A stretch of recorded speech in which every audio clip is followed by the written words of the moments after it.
Robert and the Three Envelopes. Robert lived in a flat in a tall grey building in the middle of a big city. When he looked out of his window, he could only see more tall grey buildings and lots of roads and noisy traffic. Sometimes this made Robert feel sad. He liked watching television programs about climbing mountains and going to places where there were waterfalls, lakes, and beautiful beaches. He loved reading stories about ships that sailed across the sea and about people who lived on strange islands or in other exciting places. "Why must we live here in the city?" he asked his mother. "Because my job at the busy hospital is here, Robert. But perhaps we can have a nice holiday in the countryside next summer. Would you like that?" "Oh, yes," Robert laughed. That night, when Robert went to bed, he thought about going on holiday. But then he remembered something. Last year, his mother said the same thing, but they didn't go to the countryside. They spent the summer at home in the city because they didn't have enough money to buy train tickets or stay in a hotel in the countryside. On the school bus the next morning, Robert looked through the window and saw a boat on the river in the middle of the city. "I'd like to go on a boat or on a big ship one day," he thought. Then he saw a train on a bridge near the city station. "I'd like to go on a fast train one day," he thought. Then he looked up into the sky and saw a plane. "I'd like to go on a plane one day too. I'd like to look out of its windows at the countryside below," he thought. When school finished, Robert didn't want to go home by bus. He decided to walk. He walked past the shoe factory, the chemist's, and then past the police station at the bottom of the hill. Then he walked past the supermarket and the bread shop.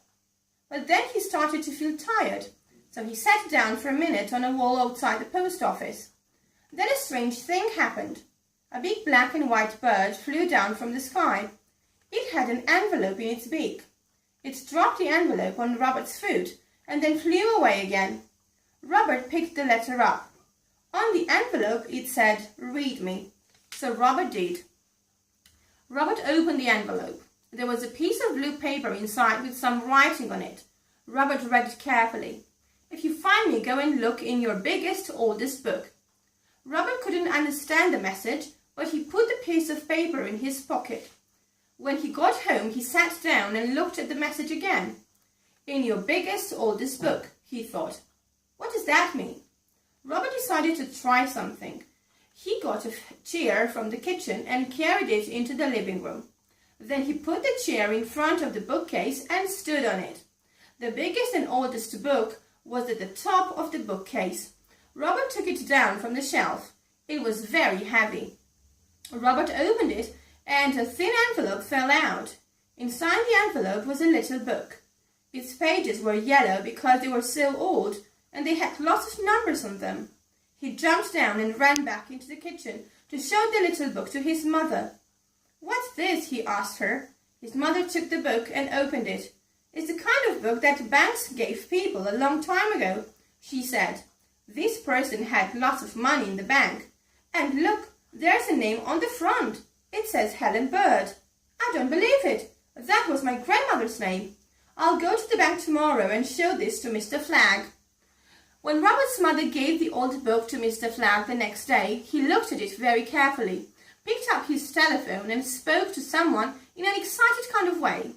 Then he put the telephone down again. He had a big smile on his face.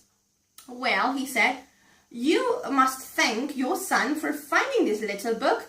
Your grandmother left all this money in our bank for you a long time ago, but we didn't know that until now. What are you going to buy with it?"